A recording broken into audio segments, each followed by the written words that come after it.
Welcome to the Digital Culture Podcast, a podcast for people working in the creative and cultural sector and want to know more about digital. I'm your host, James Akers. Welcome to this episode of the Digital Culture Podcast. We're interviewing all the Digital Culture Award winners, and my guest today is the Digital Ambassador winner, chosen by Zach Mensa, the co-CEO of Birmingham Museums Trust. I'm James, one of the tech champions at the Digital Culture Network. I'm a white man with brown hair, wearing a green jumper today, and I'm really pleased to be speaking with Jonny Goode from Blast Theory. Hello, hi, I'm Jonny Goode. I am the communications manager at Blast Theory. I'm a white person. I've got a brown sort of Albany beard going on. People compliment it a lot. I have a cap on and a black shirt and bleached eyebrows at the moment. I do a bit of drag and it's easier to glue them down and hide them if they're bleached. Top tip already. So we're talking today about you winning the award for Digital Ambassador. So it'd be great to hear about your journey from when you first started at Blast Theory and through to what you're doing now. So if we start at the very beginning then, you joined the organisation in 2021. What did you set out to do when you first joined? I'm not sure that I was really setting out to do much. I was just really excited to be working for Blast Theory. I studied them at university, and when the job came up, I immediately applied. And I think my first week, it was really clear that the organisation was going through a real shift in the way that they communicate with their audiences. And before I'd arrived and started working, they'd written up a new communication strategy. And my job was to deliver that strategy. And yeah, very quickly became a really interesting task, doing a huge comms audit. And that's when we first met as well, when I sought help from the Digital Culture Network. When you've got new roles, you're usually following somebody else's plan. Do you feel that's transitioned over time to where you are now? Do you lead a lot of these things instead? Yeah, definitely. I think I'm pretty much owning my role and very much championing for comms in the organisation. We're a really small organisation, so that's quite easy to do. But I can imagine that in larger organisations, it's quite difficult to champion for communications and marketing. What made you get in touch with the Digital Culture Network way back when? And how did you hear about us in the first place? So I'd first heard about you in my first role at Turner Contemporary in Margate. It's a contemporary art gallery named after JMW Turner. I think it's really important to tell people that I got that role through Western Jerwood Creative Bursaries, which is it was a scheme, I don't think it runs anymore, but it was a scheme to get people from lower socioeconomic backgrounds into the arts. Forever grateful for that scheme. And it was my manager at the time that mentioned this kind of Arts Council type support thing.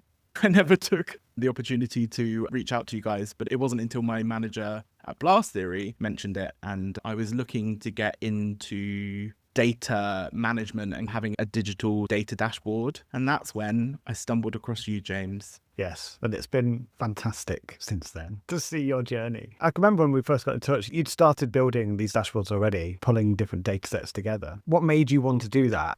Data is so important. It tells us a lot of things. If you've got a hypothesis about an initiative that you're looking to do, it can tell you whether that's working, whether it's not, whether there's any appetite for it. And I was doing a comms audit at the time, and I was collecting data from everywhere. I was recording website visit recordings from Hotjar, social media analytics, YouTube analytics, website analytics, and it was just all over the place. And I just wanted one place to put all of that data so that I could reference it when talking to other members of the team, and to have it be really nice and tidy, because it's everywhere. Like, the data when you work in comms is everywhere. And so to have it all in one place is a brilliant thing. And yeah, I'd started playing around with it, and I'd found these connectors where you could start to get third-party data, not just through Google Analytics, and you could bring it all into one space. And I was struggling with that and the layout of it and how to display some of that data in the way that I wanted. And so I reached out to you, and we've still got that dashboard today. I've made some extra tweaks to it along the way, but it's still that same one. Yeah, it's evolved over time, hasn't it? And I think what you were able to do, what's really great, is that when you're pulling a lot of data, it can be quite time consuming to do those things, whereas you are straight on with how can I automate this to save me time so then I can crack on with the actual more important things. Yeah, definitely. As I say, I was doing this audit, and there was a lot of thinking going on around the way that we communicate with our audiences. The strategy that I'd adopted as I came to the organization was one where they were moving away from a project-specific way of talking about their work. They were thinking about how can we communicate what Blast Theory is, who Blast Theory are, the artists, the work itself. They have a really rich archive of work. They've been making work for over 30 years. And so it was less about trying to get bums on seats and more about telling the story of Blast Theory and using the works to do that as well. So I was consumed by all of that critical thinking and dreaming of ideas and stuff like that. So I really wanted a place where I could just go in, see it straight away, or do a few clicks to change the date range, etc., etc. I didn't want to have to spend time manually pulling all of that data together, because that just would diminish the time I could spend thinking about the strategy, about initiatives, about ideas, about getting stuff done. So for me, that was really important. And you mentioned there about getting stuff done. And one of your big projects you've had in recent times is Cat Royale. Do you want to talk about that and how you track things and how digital was involved through that process? Yeah. So I guess I'd spent the time before Cat Royale really testing some of these hypotheses about doing audience surveys, testing different bits of content to see what our audiences really enjoyed viewing from us. And that was very much behind the scenes content, artist-led content. They wanted to hear directly from the artists about making the work and the development of the work.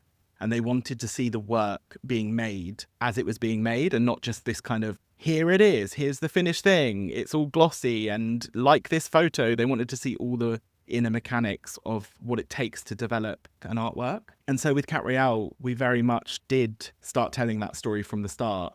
Cat Royale was a project that we did back in 2023, and essentially the artists built a cat utopia, a purpose-built environment that was in our studio, in which 3 cats, Ghostbuster, Clover and Pumpkin, spent time inside the environment for 12 days. And at the center of the room was a robot arm that was trained with artificial intelligence to maximize the cat's happiness. That sounds really confusing and exciting, and I definitely think that people should go over to our YouTube channel to watch the highlights of that project, because it is amazing. So the computer vision and the AI would offer toys to these cats, and then the computer vision would watch the cats and determine whether that task made them happier or not happier. And so we told this story from the beginning, from the artists having discussions about the work, to the first time that we saw the robot arm, that we went to Nottingham University, who we work with a lot, and we saw the arm being used in their lab, all the way to meeting the cats for the first time, and then seeing one of the cats, Ghostbuster, interact with that arm for the first time. And so it was a big campaign, and all of that learning around data really fed into it. We had a somewhat large budget for us to spend on ads on Instagram and Facebook. And I worked with you during that time to really maximize our spend by having certain triggers, for example, like a 30-second YouTube view that would then, anyone who watched 30 seconds of the YouTube video on our website would then go into a pot of a new audience. And then from that audience, we could build lookalike audiences that would potentially be interested in also watching 30 seconds of the Cat Royale videos.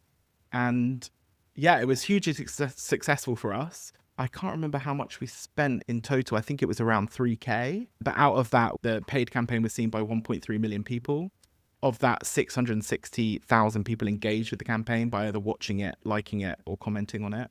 And we had loads of amazing conversation come out of those ads, which for the artist and for Blast Theory is a really important part of the work that we do, is to make people think about the way that technology intersects with our lives, and to really think about how they felt watching the work. And that really became apparent in the comments. We had over 700 comments from people being like, oh my God, I love this, I want one for my cat, to this is horrible, this is the way that our future's going. Because in the end, those cats were a proxy for us. And yeah, it was just amazing to see all these people engage with this thing that we'd spent time really working out and trying to get right.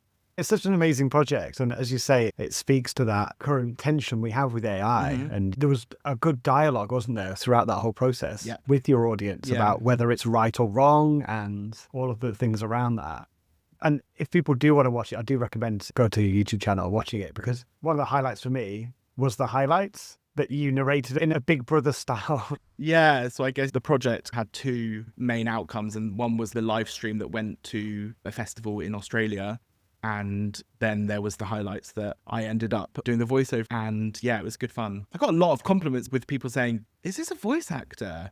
who's this voice actor? And I'm like, wow, maybe I'm in You're in the right industry. You just need to like pivot. Yeah, maybe pivot slightly. Yeah, I think I could introduce some Channel 4 dramas. Yeah. So you won the award for being a digital ambassador, and being a digital ambassador can be internal, which it seems like you've done a lot of that, and it can be external as well. Can you tell us about what you've been up to in both places? So I guess I spoke a bit about championing comms internally, and I guess we're a small team, so that is easy to do. And I think having data, for example, is a really great way of being able to prove your worth and prove that the initiatives that you're doing are working. Externally, I'm a big advocate for sharing experience, and that's why I mentioned about how I got into the arts, because I think a lot of that is locked away, and I think it's a privilege that I was able to do that bursary with Western Sherwood.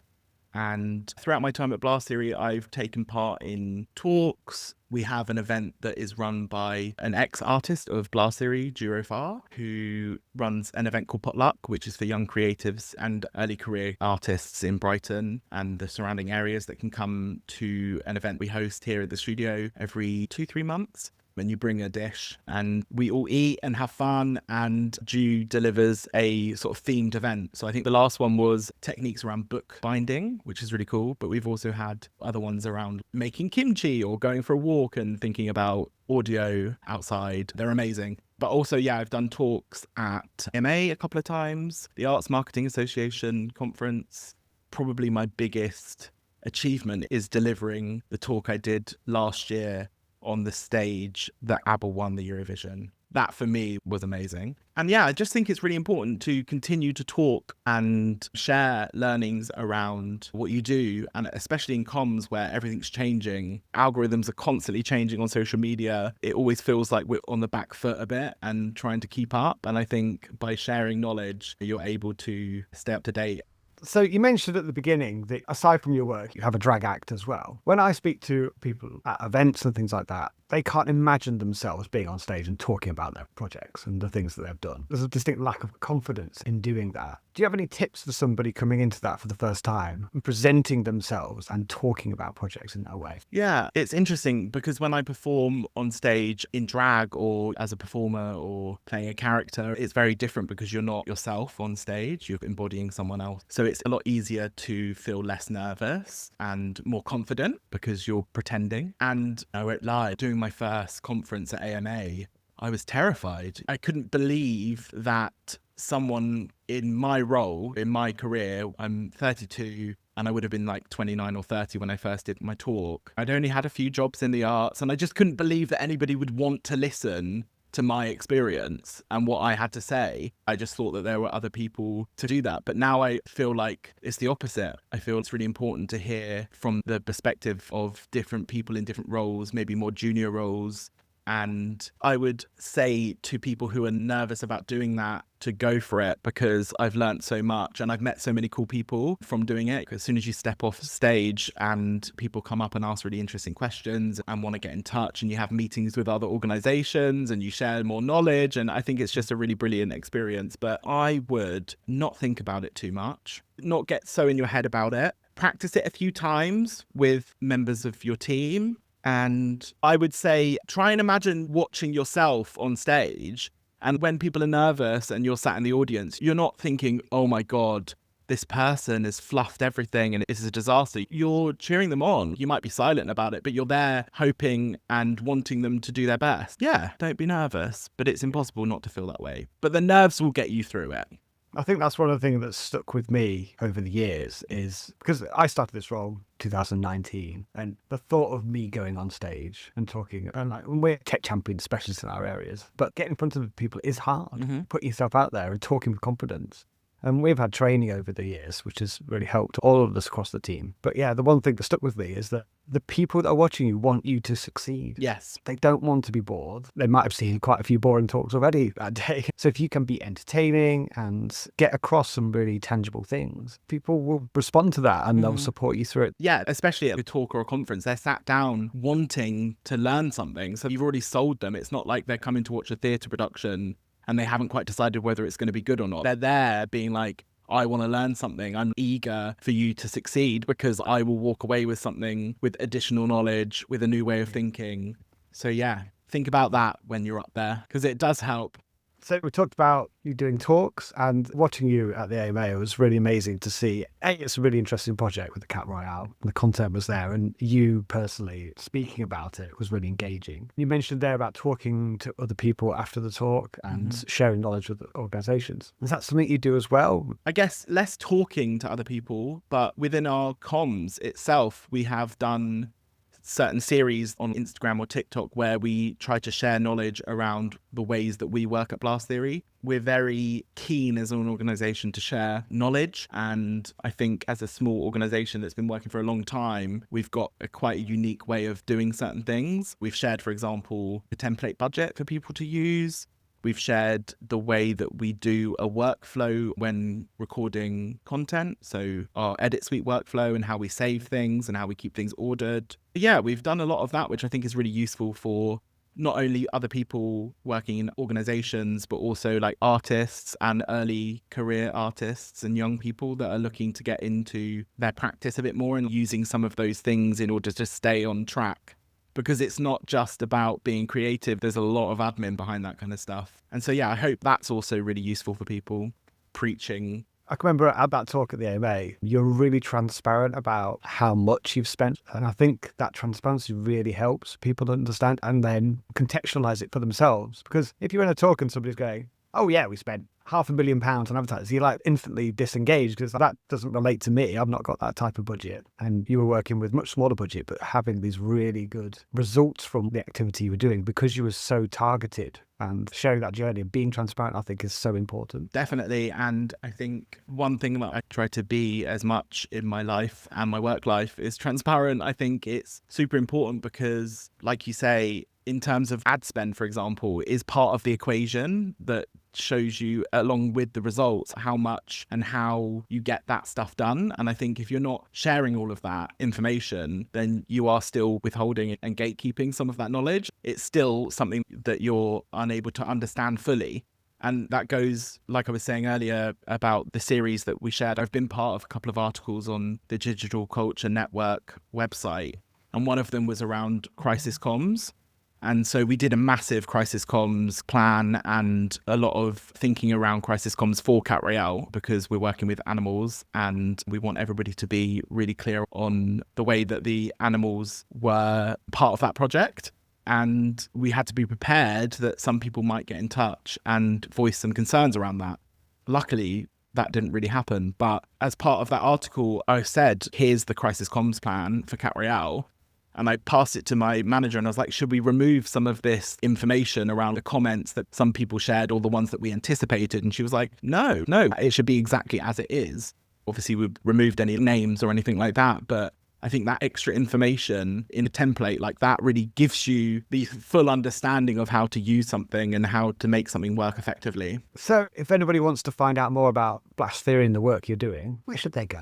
They can subscribe to our newsletter by going on our website, blasttheory.co.uk. And they could also follow us on Instagram and TikTok at Blast Theory. Before we finish, is there anything you've learned through this whole process in your years at Blast Theory that you're going to take forward into the next projects you do? Everything that I've learned is constantly evolving and constantly being brought into the new thing I'm doing. I think all of the work that we've done around data is constantly in my brain. And the content that we create in terms of it being more artist-led and behind the scenes, that still happens and that will still happen. We still do audience surveys every year to check in on that sort of stuff and to check our hypotheses are still correct. And I try to stay on top of the latest trends in algorithms and stuff like that and how to combat some of that stuff. So I think all of that thinking it goes with you. And I think checking in with DCN is always a good way of making sure that you're also staying on top of that sort of stuff. If you struggle with time and capacity, I think checking your website for the latest articles, there's always interesting stuff that keeps you refreshed in this field. Well, it's been fantastic to speak to you today and learn about your journey and really good tips. Thanks, James. Goodbye.